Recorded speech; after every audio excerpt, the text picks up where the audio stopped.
In our quest to rebuild Malaysia, to build this nation strong again, we cannot allow every state to go about building walls around that state.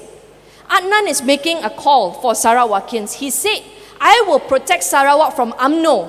I won't allow UMNO to enter. For as long as you make me chief minister, I will look after Sarawak for Sarawakians only. Do you know, it is shocking that so many people believe him, that he is actually protecting Sarawak from UMNO. Do you know who is the lifeline for Najib in Putrajaya? It is Adnan Satim and his party. He has 5 ministers from PBB sitting in the cabinet. 5 ministers out of a bloated cabinet seated there endorsing him and supporting him for all his decisions regarding 1MDB. If he withdraws his officers, if he withdraws his ministers from Putrajaya, which I think we should dare him to do it because, he said, I will protect Sarawak from UMNO. But he knows that UMNO is bad for Sarawak. But he allows the rest of Malaysia to suffer under UMNO. And he said that he will quit if UMNO sets up branches there. There's only enough space in Sarawak for one corrupt party. And that's why PBB knows if UMNO comes in, UMNO will be competing with PBB. The other thing about Adnan Satim is this. Many people say, this is a new leader. He is different from Pekmore. He is different from Taib Mahmud. He's a clean leader. And he will be able to lead Sarawak differently. So I told my intern, I said, I don't believe whatever he's saying. Can you please go and, I told my staff, can you please go and do a research on Adnan Satim? You don't even have to dig far. You just go to his official website. His entire portfolio is written there. Back in 1985, when I was only 6 years old, today I'm 37, 30 years ago, Adnan Satim was already an elected representative in the State Assembly of Sarawak. He was Minister for Land Development. So when all the illegal loggings and all those things, activities were happening in Sarawak, he knew full well, this is the Minister for Land Development. How do you think he's going to do things differently now?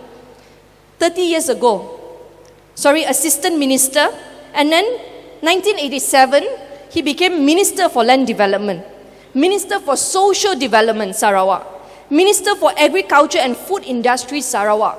This is a man very experienced, under Taib Mahmud. And the best part, in 2010, he became Special Advisor in the Chief Minister's Office. He was advising Taib Mahmud all along when Taib Mahmud was, leading Sarawak. And then for 4 years, 2010 to 2014, Adnan Satim was Minister in the Chief Minister's Office and Minister for Special Functions. I don't know what these special functions were, but the point is, he was Taib Mahmud's advisor. He was handpicked by Taib Mahmud. And do you think Taib Mahmud, after ruling Sarawak for so long, would appoint somebody who is different from him? When you appoint a successor, you will make sure that you appoint somebody who believes in what you do.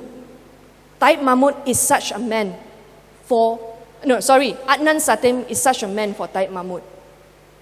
And now he's not just there helping Taib, he's also there helping Najib.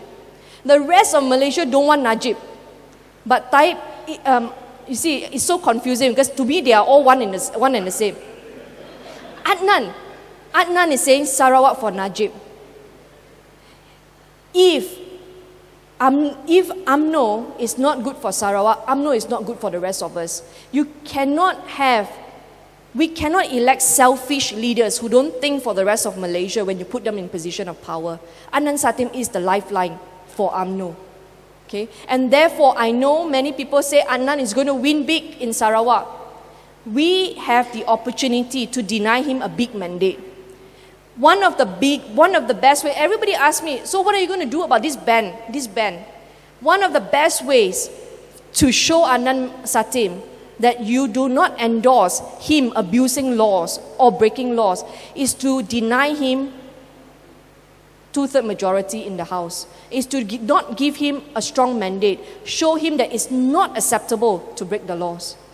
Now, maybe there are not many Sarawakians here tonight, I don't know, okay? We have not done a count, but I'm certain that all of you have friends who are from Sarawak, in your church, in your office. You have to tell them that this putting up shield, Sarawak for Sarawakians only, is actually not healthy for nation building.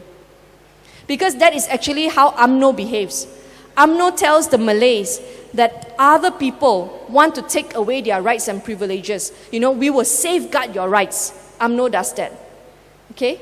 And then they use religion as well. And now you have the third R, region, separating people not just by race, religion, but region. And Adenan Satim comes and says, Semenanjung people, I will guard Sarawak for you. I will defend. Now, I understand that Sarawakians feel that, they have been shortchanged by the federal government. They don't have all the resources that they are supposed to have or the infrastructure that they are supposed to have. But they must ask themselves, who have been ruling Sarawak for the last 50 years? I'm talking about half a century. 5 decades. Adenan wants to protect Sarawak from who? How can it be from the DAP? He wants to protect them from themselves, he claims. It doesn't make sense. These are the people who have been in power in Sarawak, and the very same people who robbed the people of Sarawak is now telling them that I will safeguard and I will make sure nobody comes in so that they can continue to do whatever they're doing.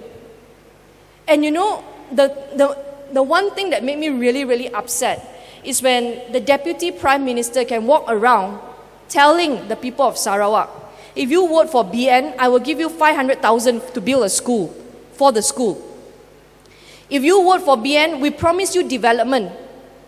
If Barisan Nasional has been doing their job, providing development for Sarawak, there is no need for people of Subang Jaya to do fundraising for Impian Sarawak, to go and build bridges, to go and make sure that they have clean water, okay, and to go and provide education camp and free clinic in Sarawak.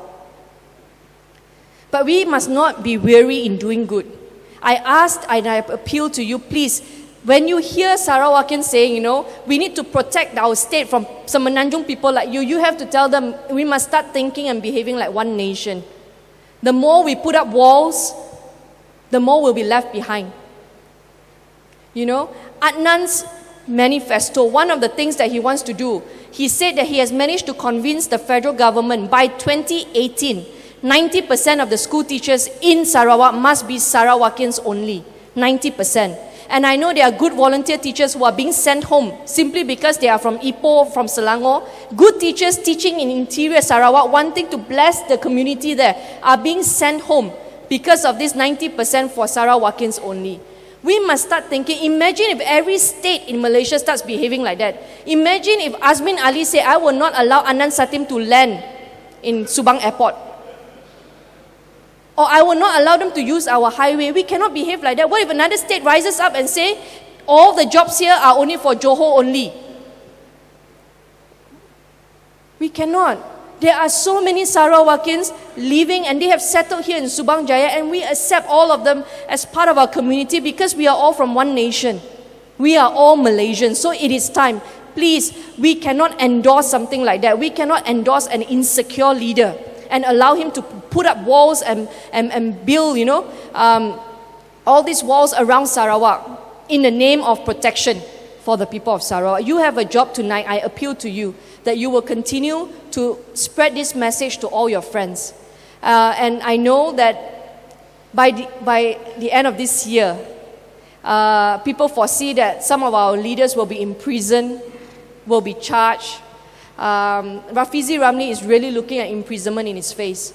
This is your second level of leadership, and it's very real. The charge that they have thrown upon him has no fine provision. It's only imprisonment. So he has to be either acquitted or the alternative would be to go to prison.